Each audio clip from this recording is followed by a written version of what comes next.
الرحیم۔ حضرات محترم، آپ حضرات درس سے بخاری سماعت کر رہے ہیں اور بخاری شریف سے آج ہماری حدیث نمبر 188، 89 اور 90 ہے۔ حضرت ابو موسیٰ اشعری رضی اللہ عنہ بیان کرتے ہیں کہ نبی پاک صلی اللہ علیہ وسلم نے پانی کا ایک ڈول منگوایا اور پھر آپ نے اس ڈول کے اندر اپنے دونوں کو ہاتھوں کو دھویا، پھر اپنے چہرے کو دھویا، پھر اسی پانی کے برتن میں آپ نے کلی کی اور پھر ان دونوں سے فرمایا کہ تم اس پانی کو پیو۔ تو اس پانی کو دونوں نے پیا اور اپنے چہروں اور اپنے سینوں پہ ڈال لیا۔ اور کیجئے اس حدیث میں کیا ہے کہ نبی پاک صلی اللہ علیہ وسلم نے پانی کا برتن منگوایا ہے، اس کے اندر اپنے ہاتھ دھوئے، اپنے چہرے کو دھویا، اس میں کلی کی۔ اب چونکہ یہ پانی ہو گیا مستعمل پانی ہو گیا، تو نبی پاک صلی اللہ علیہ وسلم نے اپنے صحابہ حضرت بلال، ابو موسیٰ اشعری سے فرمایا تم دونوں اس پانی کو پی لو۔ انہوں نے اس پانی کو بطور تبرک کے پیا بھی ہے، اپنے چہروں پر بھی ڈالا ہے اور اپنے سینوں پہ بھی ڈالا ہے۔ تو صحابہ کرام کا یہ عقیدہ تھا کہ رسول اللہ صلی اللہ علیہ وسلم کے جسم میں جو برکات ہیں وہ برکات اس پانی میں بھی آ گئی ہیں جس سے وہ برکات کو حاصل کیا کرتے تھے۔ اگلی حدیث مبارکہ فرماتے ہیں کہ حدیث نمبر بخاری میں 189،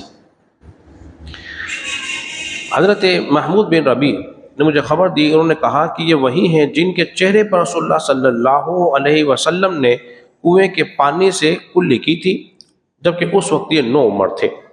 آپ یہ تشریف لے گئے، کنویں کا پانی ان سے منگوایا اور آپ صلی اللہ علیہ وسلم نے ان کے چہرے پر کلی فرمائی۔ وہ بھی برکت تھی، شفقت کے لیے آپ علیہ السلام نے ایسا کیا تھا۔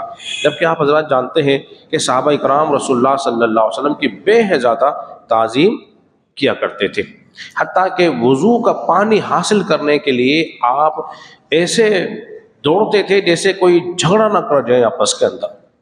اگر لعاب بھی نکال رہے تو کسی کے ہاتھ پر اور اس کو اپنے چہرے پر، جسموں پر لگا لیتے، اس سے برکت حاصل کرتے۔ رسول اللہ صلی اللہ علیہ وسلم کی بے حد درجہ آپ تعظیم کیا کرتے تھے۔ اسی طرح ایک اور حدیث حضرت عبداللہ ابن عباس رضی اللہ عنہ سے روایت ہے کہ نبی پاک صلی اللہ علیہ وسلم زمزم کے کنویں پہ تشریف لائے، آپ نے ایک ڈول منگوایا، پھر بھی اس میں آپ نے اس میں سے کچھ پیا، کچھ کلی کی، اور کرنے کے بعد پھر اس ڈول کا پانی جو تھا وہ زمزم کے کنویں میں ڈلوا دیا۔ اس پانی کو زمزم کے کنویں میں ڈلوا دیا۔ اب کیا مطلب تھا؟ اس میں اشارہ اس طرف ہو رہا ہے، اے میرے صحابہ، تم تو ابھی ظاہری حیات میں موجود ہو، مگر تمہارے بعد ایک قوم ایسی آئے گی جو اس پانی سے تبرک حاصل کرے گی، تو لہذا تم نے بھی مستفیض ہونا ہے اور قیامت تک کے لوگوں کے لیے بھی اس پانی سے مستفیض ہونا ہے۔ اس لیے آپ نے اس پانی کے اندر وہ پانی ملوا دیا۔ جس طرح ہم کوئی کسی بزرگ سے، کسی اپنے پیر صاحب سے، کسی مفتی صاحب سے، کسی اللہ کے نیک ولی سے کوئی پانی کی بوتل پڑوا لیتے ہیں، پھر اس پانی کو دیگر پانی میں بولیے ملا دیتے ہیں تاکہ یہ پانی جو دم والا پانی ہے اس پانی میں شامل ہو جائے گا، تاکہ اس میں بھی بولیے برکت پیدا ہوگی اور شفا حاصل ہوگی۔ آخری حدیث مبارکہ بخاری میں 190 ہے۔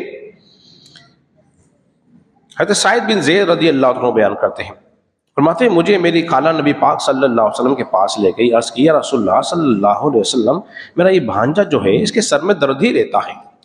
آپ نے میرے سر پر ہاتھ پھیرا اور میرے لیے برکت کی دعائیں کی۔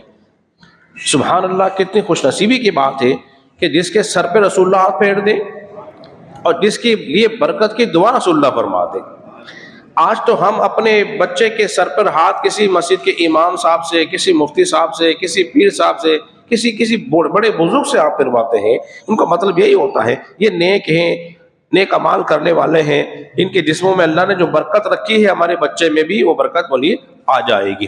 فرماتے ہیں کہ ان کے لیے دعائیں کی، پھر آپ نے وضو کیا اور پھر میں آپ کے وضو کا پانی میں نے پی لیا، جو بچا ہوا پانی آپ صلی اللہ علیہ وسلم نے مجھے دیا۔ پھر میں آپ کی پشت کے پیچھے کھڑا ہو گیا تو میں نے کیا دیکھتا ہوں کہ آپ کی پشت پر مہر نبوت کا نشان ہے، وہ ابھرا ہوا ہے اور میں اسے دیکھ رہا ہوں۔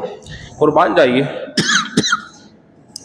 یہ علامت جو ہے یہ آپ کی نبوت کی علامت تھی اور یہ نبیوں کے پاس ہوا کرتی تھی. اور مہر نبوت کے متعلق مختلف روایات ہیں. ایک روایت میں آتا ہے کہ کبوتر کا جو انڈا ہو اس کی طرح دونوں کانوں کے درمیان میں ابری بھی ہوتی تھی, اس میں سے خوشبو آتی تھی. بسا اوقات صحابہ کرام کو جب موقع ملتا تھا یا حضور جب کرم فرماتے تھے تو صحابہ کرام اس مہر نبوت کو چوم لیا کرتے تھے, اس کا بوسہ لیا کرتے تھے, تاکہ وہ برکت جو رسول اللہ کے حصے میں ہے وہ برکت ہمیں بھی حاصل ہو جائے اور ہمارے لیے ذریعہ نجات بھی بنے گی اور بیماری سے شفاعت کا ذریعہ بھی بنے گی. اللہ رب العزت کے بارگاہ میں دعا کریں, خالق کی کائنات